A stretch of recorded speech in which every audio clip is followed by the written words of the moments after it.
Hey guys, this is Emeric from Emeric's Timelapse. Welcome back to a new video and also a new series. It's a new series of video I always wanted to do where I'm going to show you the full workflow on LRTimelapse, Lightroom and After Effects and how I do it to go from an image sequence to the final video. So it's a time-lapse I've never edited before. I've never worked on it yet. And I'm gonna do it in front of you exactly like I would be doing it if I was not filming this video. So it's the first time, oops, sorry. Yes, it's the first time I'm actually working on this image sequence.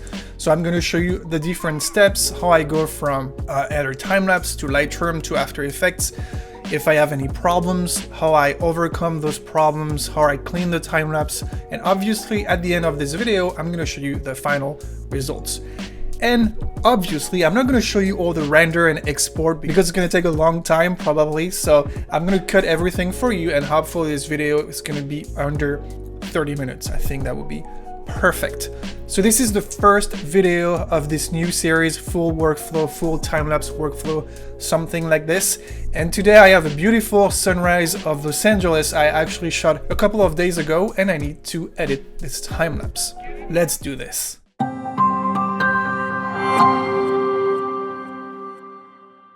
And today's video is sponsored by Skillshare. More about Skillshare later in this video. Okay guys, let's start editing this time-lapse. This is a beautiful time-lapse of Los Angeles, not a cloud, but at least we have the beautiful mountains. It is definitely moving, so I'm gonna have to do some stabilization in After Effects later in the workflow. But right now we're gonna focus on Deflicker and color correction. This is the first step.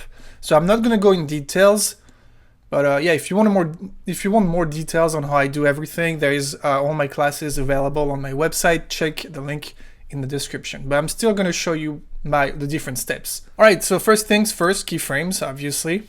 Okay, LRTimelapse is giving me 12 keyframes. Is good. I think we're just gonna keep how it is. I feel like for this sequence, we have 678 photos. It should be perfect.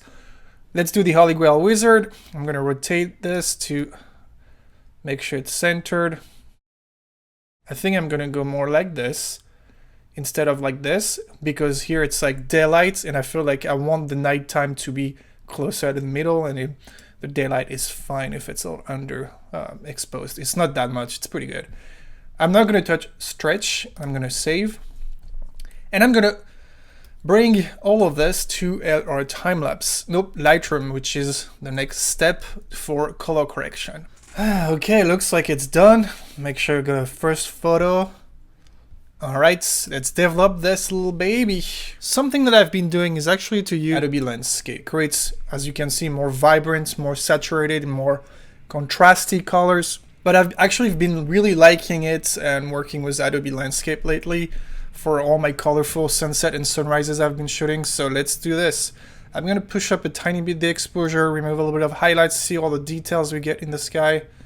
A little bit of shadow, not much. I like contrast, a bit of white, remove the contrast. What I like to do also is I click on auto, and yeah, it's not it. Never leave auto though, just make sure. I'm curious to see what they're giving me. We have very orange sky right now. It's beautiful. Texture, a little bit of texture, a little bit of clarity as well. Like clarity, a little bit of DS, no more than 5. And vibrance, you know, the Adobe Landscape profile usually gives you very vibrant and saturated color. So I like to still push the vibrance a little more, but I also remove a little bit of saturation, like -10, -15, and it gives you something kind of well balanced. We have a little bit of haze as well. So also what I like to do is add a little more contrast using the tone curve. I really like contrast. Playing with my highlights and the shadows. Okay, I'm gonna check if I have any dust spots. Let's see. I believe I have I have one tiny here. All right, since there's no clouds, I can do it on Lightroom. Okay, and I believe this one here is a plane or helicopter. Okay, let's keep going. HA cell, you can play with this. Like if I play with the orange, you can see it's really orange. If you have too much orange saturation, you can remove it. Target the color you need The aqua, I like sometimes to change the hue. The aqua looks really more turquoise in the sky sometimes. So if you select aqua, you can get towards something a little more blue. Right now it's not very visible. Is it more blue? No. The aqua doesn't seem to be so visible on this one. A little bit of sharpening. Okay. Masking around the skyline. You was using option on your keyboard. We're gonna do like 10-15. Remove chromatic aberration and enable profile correction. I don't think we have any upright to do. It looks pretty straight right now. It was shot at 200 mil, so we should be fine. No lens distortion. Let's see if it needs to be a little bit centered. Okay. Something you can do is like use the edge of the screen like this to make sure it's like completely straight. Yeah, that looks cool right now. Okay, let's see. All right, so it is a little green, so I'm gonna push up the tint towards something more magenta. Okay, just play around with the colors. The first picture is the most important, because once you find something you like, usually the next ones are, you know, pretty fast. Okay, I like this. Next one, up, select the photo, sync keyframes. Let's see what we have here. There's not much to change here. Usually it's, you see, once you have the first one, I'm gonna remove a little bit of black. It might be a little too, yeah, that's better. I think I'm gonna come back and remove a little bit of exposure to the one before to kind of get more info. So I'll just go to haircut, and so many hairs actually flying around. Okay, that looks pretty cool. Yeah, look at this. I like those purple tints a little bit we have on the mountains. It's really subtle, but it's there. Okay, next. Don't do a lot of color correction from one frame to another. Usually it's like not really needed. Okay, so here let's keep going with the exposure. The sun should be coming at some points. Might be a little yellow. Okay, we still have a little bit of haze. Maybe more dehaze, but not too much. Otherwise it looks already better. Yeah, we have a little bit purple tint here on the mountains, which I really like.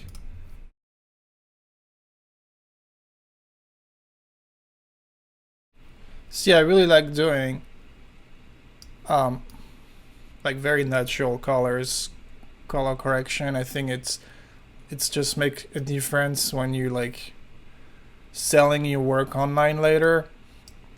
I feel like having something more neutral is going to be easier for people to purchase than if there's already some crazy color correction and some crazy editing style. If you give people more option, they will be more interested by your work. You might have a wider audience. That's what I mean. The sun is almost here. It's going to be interesting. I think the next keyframe should be here. Yes. Look at this lights. That looks amazing. A lot of birds in the sky, but that's something we should be able to easily remove later in post. It's really yellow now. So yeah, sometimes see you go all the way to yellow at sunrise and then you come back to something more bluish. I think towards the end, since yeah, on our time lapse, as you can see, the Holy Grail assistant was going down, so I have to really push the exposure a little bit to kind of compensate a little bit on the Holy Grail wizard. It doesn't really affect the image. Like the image was not underexposed. Damn, it looks soft. I feel like it's the haze or some condensation. But yeah, I'm pretty sure I was focused on my time lapse, on my skyline. But see, that's an issue sometimes. Like the atmosphere, the environment is creating some sort of blur on your subject because it was really cold. And then once the sun shows up, sometimes there's some sort of waves, heat waves or whatever, I don't know what it is, but it creates some sort of distortion on your image, and it does create a little softer look. It is definitely way softer, but it's okay. We're gonna fix this on After Effects. I have some tricks in my Is it, what's the name? I have some tricks in my pockets. Is that how you say it? Save the metadata, reload, auto transition, and then the visual previews. I'm gonna cut the video and come back when this is done. I got visual previews and I will see you right now. Okay, the visual previews are done. Let's play the video. Okay, so we have a little bit of flickering, so yeah, it's moving. That's gonna be on After Effects.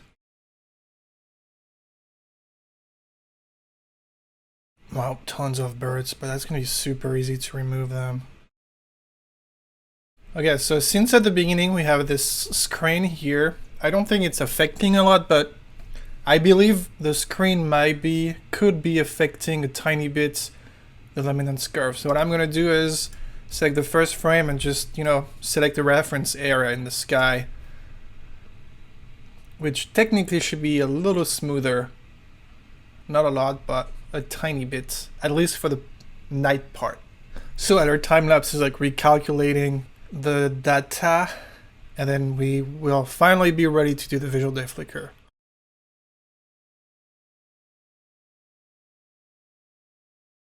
Okay, so I'm gonna do visual deflicker here. Since we have a tiny jump, like a gap, I feel like I'm gonna boost the smoothing to maybe 20.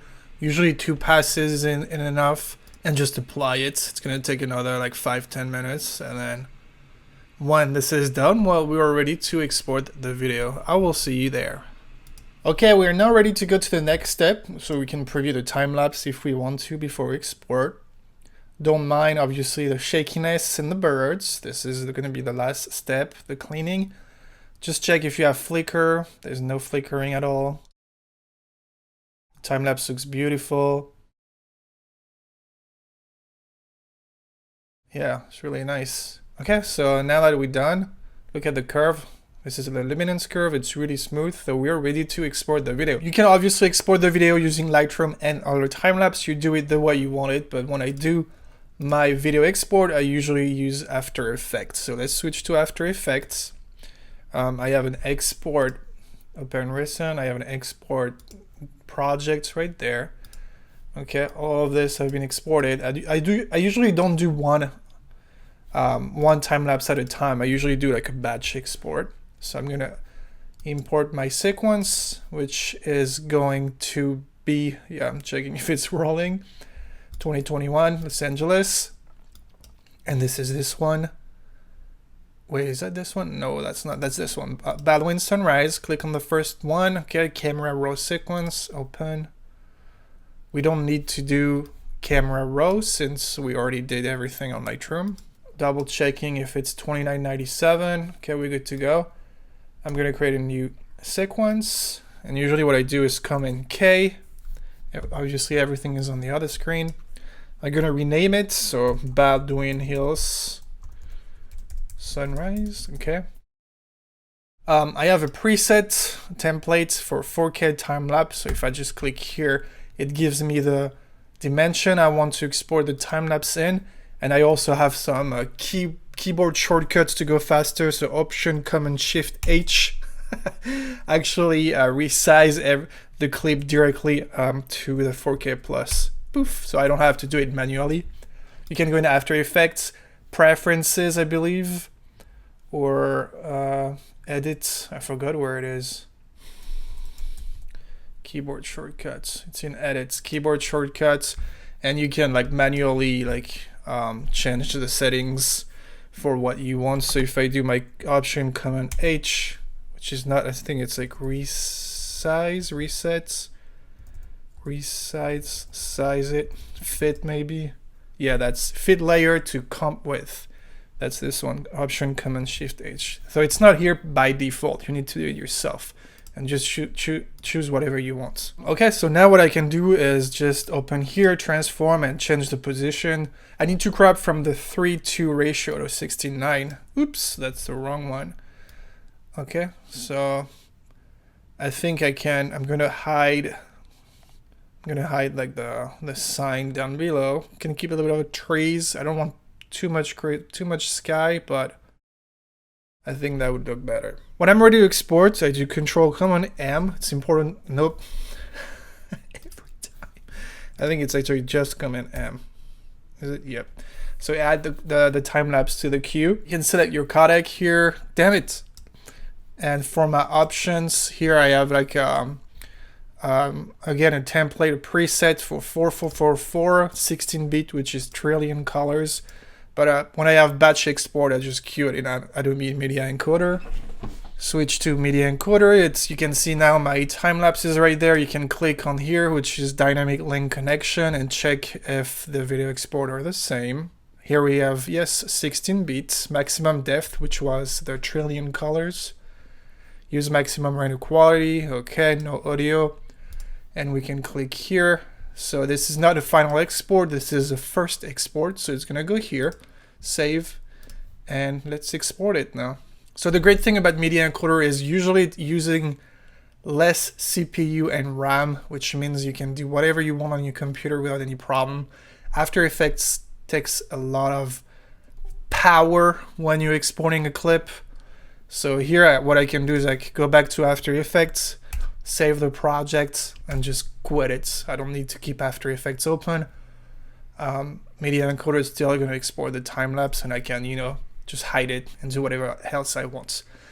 So now that the video is exporting, I think it's time to talk about Skillshare. Today's video is sponsored by Skillshare, and as a teacher myself, I believe that learning new skills is priceless and will follow you for years to come. Skillshare offers thousands of online classes for creative people, such as video editing, to music, animation, or illustration, for example. So if you are an artist trying to expand your skills in filmmaking, for example, Skillshare is perfect for you. As a YouTuber and filmmaker, I use Premiere Pro on a daily basis to create my content for YouTube and Instagram.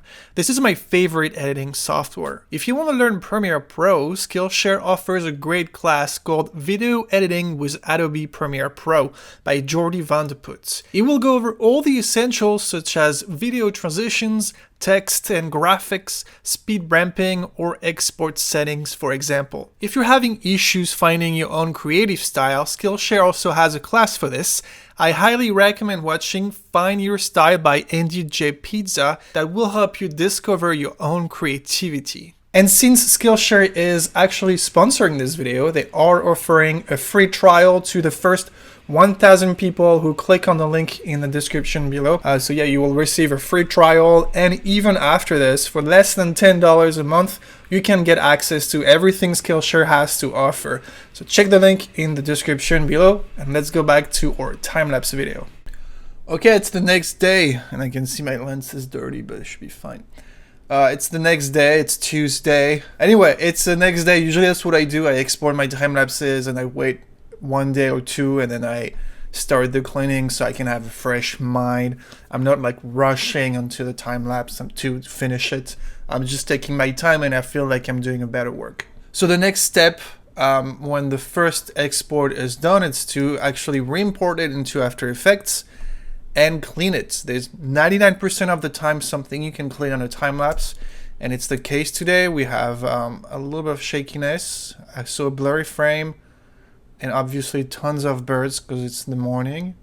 So for my defense, I was doing a workshop with another student, so I wasn't really, checking my camera, and I think I was kind of like, I didn't set up the telephoto lens support properly.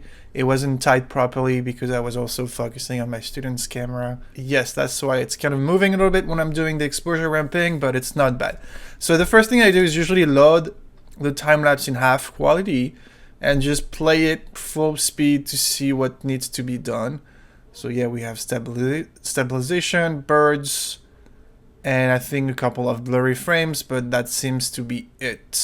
So let's do it. The first thing, it's not moving much, so I'm just gonna do a warp stabilizer. If it's too much, I'll just do a tracker first. So no motion, and then position, scale, rotation. That's the first thing you wanna do, is really stabilize your clip. You don't wanna remove the birds first. You don't want to remove anything else before your clip is properly stabilized, for the only reason that you need to have your time lapse perfectly steady in order to fix other issues. Because if the time lapse is moving and you're removing birds, you're doing masking on, you know, you're gonna do some masking and you're gonna duplicate frames and everything. So if it's moving, you understand it's not gonna work. You need to work on a time lapse that is completely steady or smooth if it's a motion control. Okay, so the stabilization is done. It looks already way better. It makes a big difference when the time lapse is very doesn't move at all. So I'm also again loading in half preview and then watch it in full quality. We have a couple of blurry frames, but as soon as the shutter speed getting a little faster, usually it's not a big deal. Yeah, definitely a lot of birds. Okay, so the next step is I'm gonna create a second another composition from this one. Okay, always work with like an empty clip when there is no like any effect applied. So what I'm going to do is actually go in full, what I usually do, and zoom in kind of 200, 400%, and then play it frame by frame. Yes, when there's a long time lapse like this, I check almost frame by frame. It's pretty fast, as you can see, and we can actually see the atmosphere bending thing. Like it's definitely doing some blurry, weird thing on the images with the cold and hot air. Up, we have a blurry frame right there. So I'm going to fix the blurry frames right now. So what I'm going to do is duplicate the clip, okay, and I'm going to take one frame after before, and I'm going to put it on top of it. So the thing is, we want to keep the sky as it is. See, now it's better. Okay, so see the mountains doesn't look blurry. The sky is not going to look blurry because the sky has like nothing. So what I'm going to do is actually just do a mask to keep the part that is blurry. So the sky will be my original frame. That way you can keep as much as you can from the original photo. So now if I zoom in one more time and then you remove, you can see now my blurry frame is repaired. It's fixed. So let's keep going. I think there's at least one or two more. Yeah, we have a big one here. Okay. So what I do is duplicate the one that is already with the mask and just move it right there. And that's it, it's fixed. If you want, you can do F. F is opening the mask feathers, so 25, okay. 25 pixels, it's good depending on how big your mask is. Yeah, it's so weird how like soft it looks with like the air looks really, the skyline looks really blurry. Okay, we have another one right there. So once you got your mask and your layer, it's pretty fast. Just need to duplicate, Command D, of course, always so just check, perfect. So yeah, it's a process that takes a little while, but trust me, it makes the difference. I loaded in full. You need to really select full here, because if you do half of it looks a little blurrier. So sometimes if it's moving, if you have a blurry frame, you might not see it because it's already a little blurry because of the half, depending on how blurry it is. Wow, it's really soft now. That's crazy. And it's not out of focus. It's just insane. I think we're good with the blurry frames now. After this, it's like mostly fast shutter. So now what we can do is I'm going to duplicate again. So work on a brand new one and remove the birds. So the birds, this one are going to be a little tricky. For this guy, it's going to be easy, but I'm going to try for... okay, so here we have a lot of birds. See, they're really black, so that might help. So I'm going to try something. It's on the entire frame. I'm going to right-click, blending mode, and lighten. It worked, actually. Okay, those ones. Paf! Look at this. They are all gone. It's like in one click, I can remove so many birds. Like there was a picture where there was like tons of them right there. Look at this. Oh my God. See how cool this thing is? So now we can just take a look at it. If there's one or two left, we can just manually remove them. Otherwise the time lapse looks already 10 times better. Wow, with no birds, it looks amazing now. Damn. Obviously this technique doesn't work all the time. The blending thing, if you have clouds that moves really fast, it's not gonna work.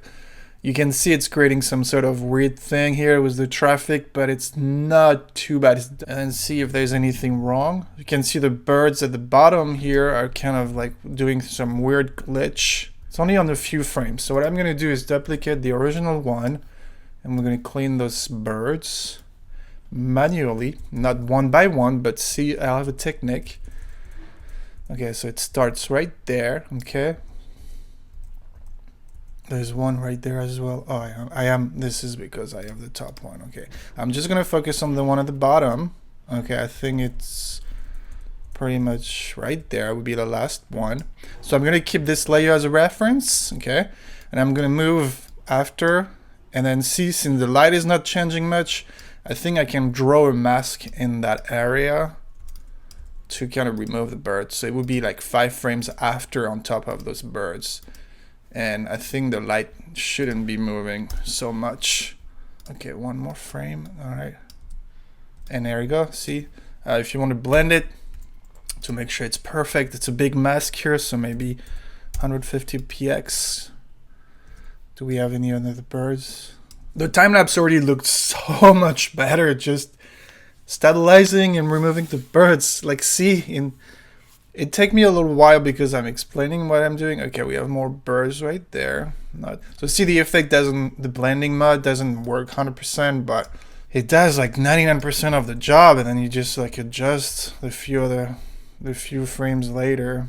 I might just leave some of them because it's just so much right now. Like, I'm gonna remove just some of the pictures, or like just mix it because it's just so much birds, so many birds. Like this one, for example, I can take the picture before and just put it on top.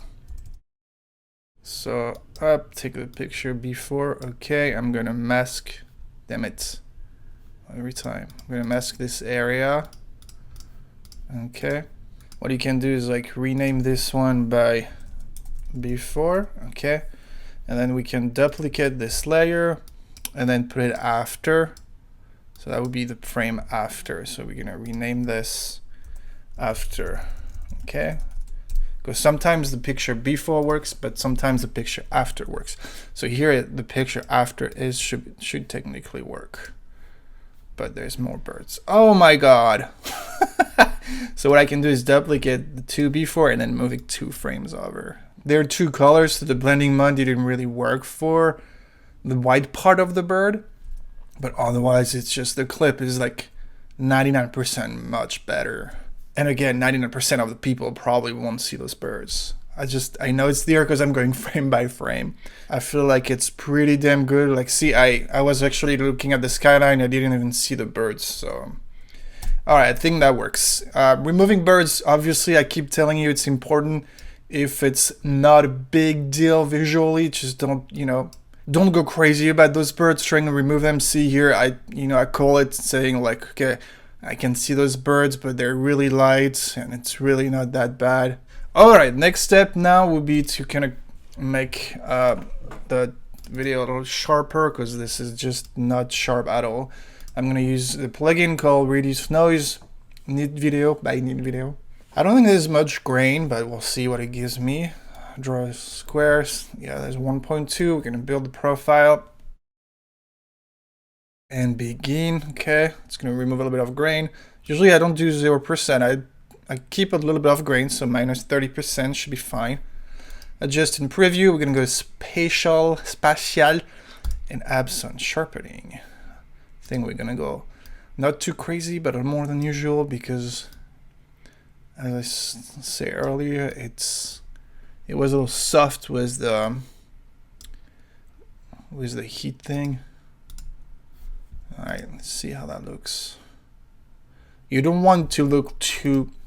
If you add too much sharpness, you can see it sometimes.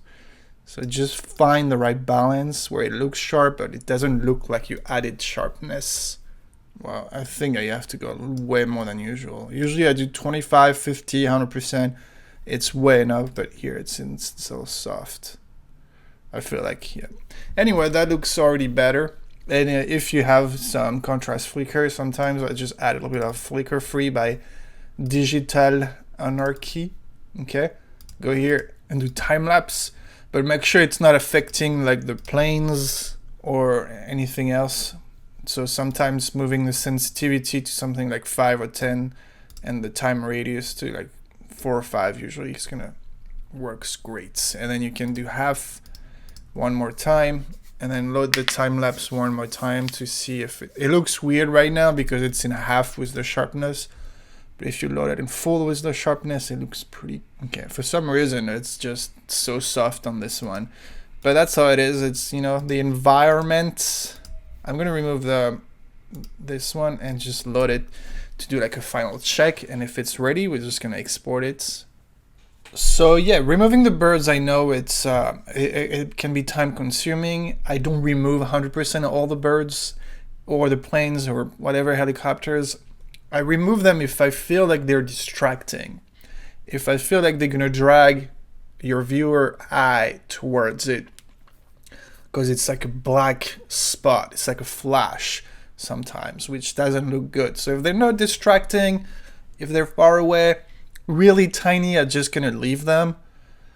And you can see like the one I removed 99%, but the one that stayed here are really not that distracting, and most people won't probably see it. So yeah, just don't go crazy on this. Don't kill yourself trying to remove 100% of the birds. Remove the ones that are big and distracting when watching the time lapse. So if you load it in full, in half or third quality, just watch it full speed. And if you see something that looks kind of distracting or ugly, just remove it.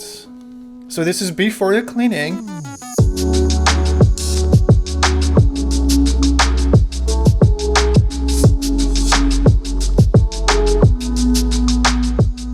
It was obviously very ugly, and this is after the cleaning. You can see a big difference. That's why I spend so much time cleaning my work, because it makes a big difference. Alright guys, this is it for this video. Let me know in the comments what you think of this new series, full time-lapse workflow.